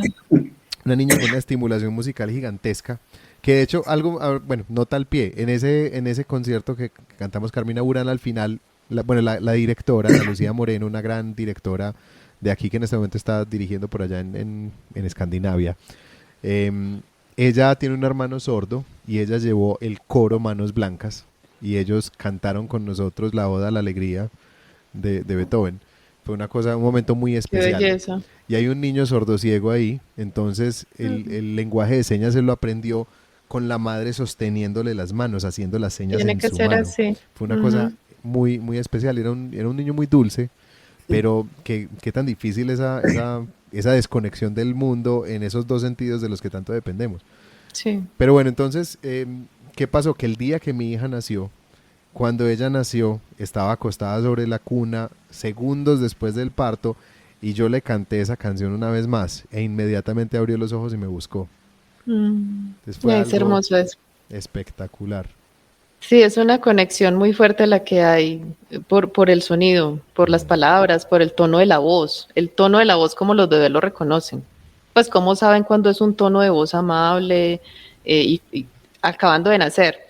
Y también me hiciste recordar una anécdota de un músico que su madre era clarinetista y ya siendo el músico profesional en una orquesta en que estaban, iban a montar una pieza nueva. Y él decía, esto yo lo conozco. Y la aprendió muy rápido. O sea, todos quedaron asombrados porque aprendió muy rápido la pieza. Uh-huh. Entonces él le contó a su mamá, mami, ¿cómo te parece? Estaba en la orquesta, montamos esta pieza y vea. Y todos estaban asombrados conmigo, que qué genio. Y ella dijo, no, es que cuando estaba en embarazo de ti, la practiqué mucho, porque también la estábamos tocando en la orquesta en ese tiempo. Bien. O sea, que él ya lo tenía ahí grabadito. Se Claro. activó el chip cuando... Es una cosa muy hermosa la que ocurre con el sonido. Y privarse de eso, realmente es...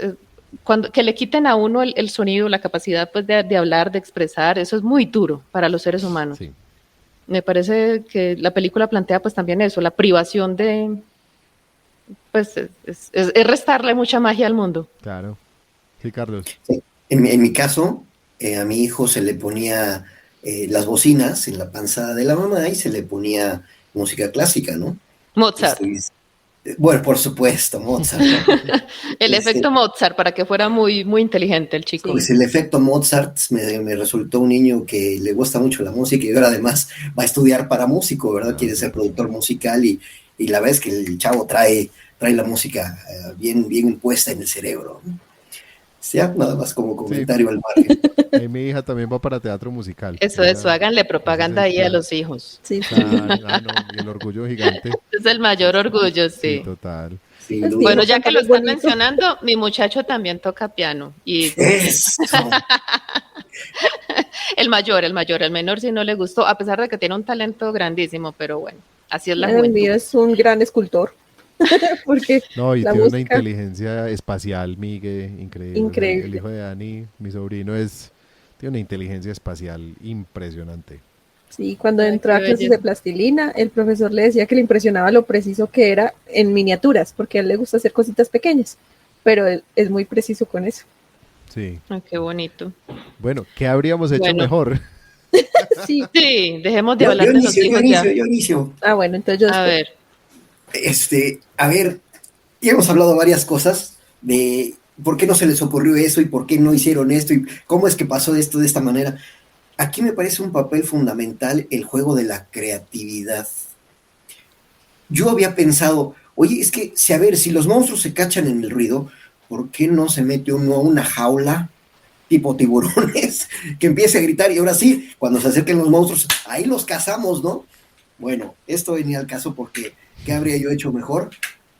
Es muy difícil pensar en la creatividad de cada persona. ¿Cómo no se les ocurrió esto? ¿Cómo no se les ocurrió lo otro?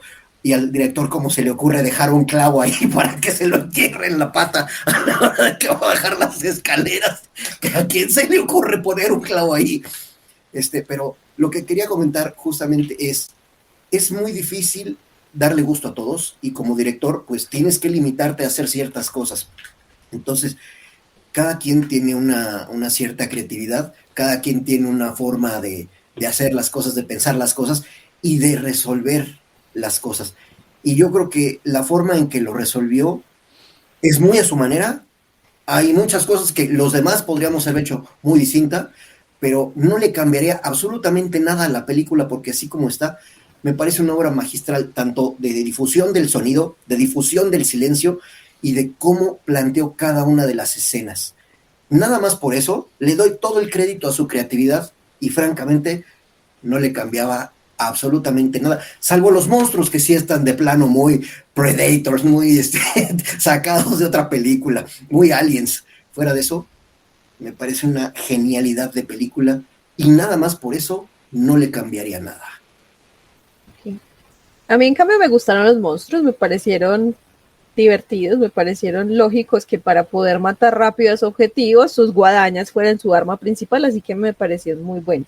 Yo lo único que le cambiaría es, ahorita que Olga mencionaba lo de los screamers, hay uno que a mí realmente me pareció... ¿te molestó? Sí, me pareció de mal gusto, me pareció como que no encajó, y fue el del señor, el que yo dije que me pareció muy bonito lo del suicidio, pero cuando él aparece ahí como de la nada y luego entonces lo muestran, yo diría que era completamente innecesario, porque fue como, oh sí, me teletransporté de aquí a acá, antes estaba acá para asustarte, pero ahora estoy aquí con mi esposa muerta, no tenía mucho sentido.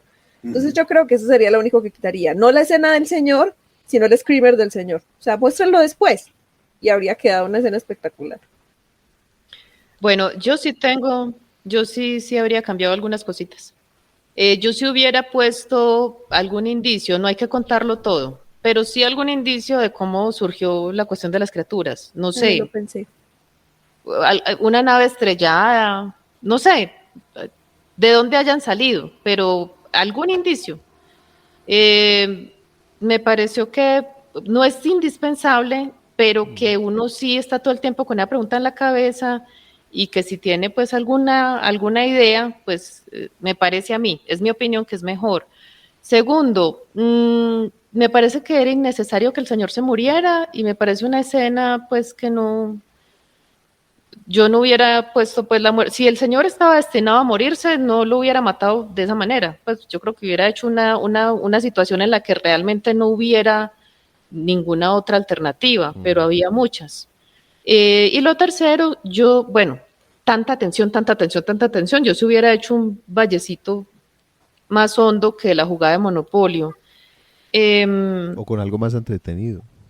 Sí, no, sí, porque yo me pongo a pensar, hay momentos de familia muy bonitos, muy agradables, que no necesariamente son con juegos de mesa y ellos estaban en no con cartas, pero no sé, un paseíto, un asadito, no sé, no sé, haber disfrutado, porque uno en medio de la adversidad siempre busca con qué disfrutar. Y la gente que ha estado en situaciones económicas muy fuertes. Hoy, por ejemplo, estaba escuchando una persona que decía que para él el pan con mantequilla y miel en su infancia era lo máximo y que él iba a otras casas y le decían, ¿a usted le gusta eso? Pues, sino que la mamá convertía en ese momento de comer el pan con mantequilla y miel en un momento muy especial. Lo hacía pues como una gran fiesta. Entonces ellos se acostumbraron a ver esa comida, la vincularon con el sentimiento. O sea, uno en medio de la pobreza. Después la mamá les dijo, es que no tenía nada más que darles y para que no me reclamaran, yo se los puse como una fiesta. Ay, adivinen qué tengo, ¿cierto? Algo así. Y bueno, y por último, yo iba a decir otra cosa acerca de la trama que no me gustó, que yo hubiera hecho diferente. La lucha. Yo pienso que sí, aunque no haya que mostrar como siempre al ejército de Estados Unidos, que eso es tan manido y tan ridículo, pero sí algún indicio de que hubo pelea, o sea, de que el hombre trató en algún momento de defenderse, bueno, lo derrotaron, pero alguna muestra de que hay ese instinto de lucha pues no está completamente apagado.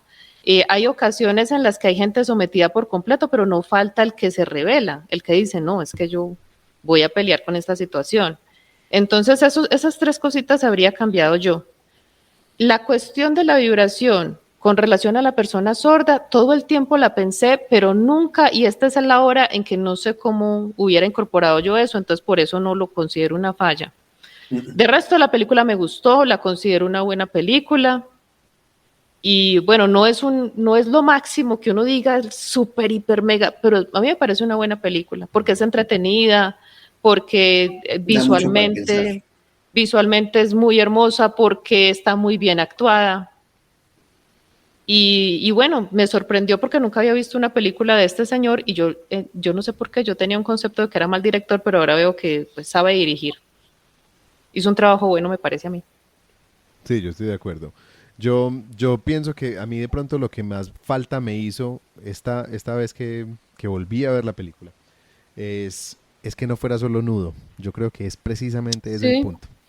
Porque siento que empezamos ya en el conflicto, o sea, la exposición nos la dieron con 3 cortes de periódico, estamos en medio del nudo, el conflicto, la tensión va subiendo y llegamos a un punto alto de tensión, pero no es el clímax, porque el clímax es lo que viene. El clímax viene después de que ya nos dimos cuenta de que los podemos matar y vienen 40 hacia nosotros. Entonces, de ahí en adelante, o viene el clímax o viene un nuevo nivel de tensión donde ya tenemos otra persecución, vamos a volver a escapar. Pero pienso que valdría la pena dar alguna resolución. Estoy completamente de acuerdo que él no necesitaba morir. Él no necesitaba morir en ese momento. Sí, para poder justificar que él tuviera que morir, pienso que habría que haber hecho algo distinto a nivel narrativo. Habría que haberle dado como casi que él fuera un escudo humano de la hija que había hecho ruido sin darse cuenta y él se tiró encima para que ella tuviera la opción de escaparse. Porque no, la forma como fue, él hubiera podido generar un ruido hacia otro lugar y perfectamente hubiera funcionado. La escena del agua. Hay una escena en que él sale de este búnker donde tienen al bebé y él pasa al lado de un tubo de agua que se está escapando, que va a inundar el lugar y él ni se da cuenta. En un lugar que está completamente en silencio, el agua sería ensordecedora. Entonces, eso me pareció como, no, esa escena yo no lo hubiera puesto. O sea, sé que estábamos buscando más y más formas de hacer ver vulnerable a esa mamá con el bebé, ponerlos en peligro una vez más, pero en ese punto a mí me sacó porque me pareció que no era muy creíble. Entonces, eso lo hubiera cambiado yo. Pero también estoy de acuerdo, me gustó mucho la película, me parece que a nivel visual esta película es espectacular. Me estaba acordando ahora de Daredevil, no la película de Ben Affleck, que lastimosamente fue un desastre, pero la serie que sacaron en Netflix, cuando muestran, ellos tratan de hacer la visualización de cómo ve él que es ciego, ve únicamente a través de sus oídos, arma como un mapa mental de cómo sería. Pienso que esa estrategia de visualización podría servir aquí para visualizar la vibración que ella no podía escuchar. Alguna estrategia, pienso que de nuevo, yendo a lo que decía Carlos, la creatividad, es buscar de qué otra manera puedo yo representar aquello que no puedo mostrar porque la audiencia no tiene el tacto disponible para tocárselo. Entonces, si no les puedo tocar el tacto, de otra manera puedo tocarles aquello que están tratando de sentir. Sé que muchas personas sordas no tienen pérdida completa de todo el sonido, sino que hay como si hubiera un empantanamiento. Auditivos. Sí, es como si se empantanara la capacidad de entender. Y eso es algo que desde la mezcla de sonido se puede lograr. Entonces pienso que hay recursos que se hubieran podido utilizar para lograr esos efectos. que hubieran dado más poder todavía a una película que me parece que ya en sí misma es bastante poderosa. Me parece que lo hace muy bien en muchos aspectos y es golpe tras golpe tras golpe, vulnerabilidad tras vulnerabilidad, y uno las siente todas. Siente cada vulnerabilidad de cada niño, de la mamá embarazada, del papá que está desesperado tratando de salvar a su familia. Pienso que sí logra muy bien ese efecto. Entonces, bueno, ¿les parece si vamos cerrando? Entonces, quisiera que hablemos de nuestras redes, este séptimo episodio. A la gente que nos está escuchando, esperamos que les lo hayan disfrutado, que nos escriban, cuéntenos qué opinan, qué les ha parecido la discusión, sobrevivieron al episodio de Room, cómo les ha ido con eso. Esperamos que esta película les haya gustado mucho. Les anunciamos ya la próxima película, se llama Tenemos que hablar sobre Kevin. Una película muy impresionante con Tilda Swinton y Ezra Miller. La vamos a ver la próxima semana, la vamos a ver para discutirla la próxima semana. Los invitamos a que la vean para que la discutan con nosotros y nos cuenten también qué opinan. Seguimos esperando de sus sugerencias, ya tenemos más sugerencias para próximas películas, pero seguimos escuchándolos. Nos encanta cuando nos mandan mensajes, que nos dejen reseñas en los servicios de podcast, y nos pueden encontrar en todas nuestras redes, nos pueden encontrar en la página www.historiasaldivan.com, nos pueden escribir a historiasdivan@gmail.com. También en Instagram nos encuentran como @historias.divan y en Facebook como facebook.com/historias.al.divan. Ahora les contamos de nuestras redes personales, Ani. Bueno, por el momento sigo teniendo solamente Facebook por mi nombre, Ana Isabel Miranda Chavarría, y el Instagram que es Aranía28, así como suena. Super, Olga, cuéntanos.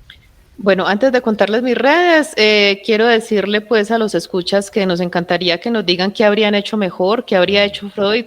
Queremos que participen también en todas las secciones de este podcast y nos cuenten también su apreciación de las películas y si están de acuerdo o en desacuerdo con nuestras opiniones, porque eso es muy importante para nosotros, tener ese feedback con ustedes. Completamente. Nuevamente, mis redes, Olga Chavarría, escritora, en TikTok, en Instagram, en Facebook, y mi sitio web, olgachavarría.com. Ok, Carlos. Yo estoy como Carbarzal, como Cabarzal, pero esa es mi otra cuenta, Cabarzal en Facebook, Cabarzal en Twitter, en Instagram, ¿en qué otra?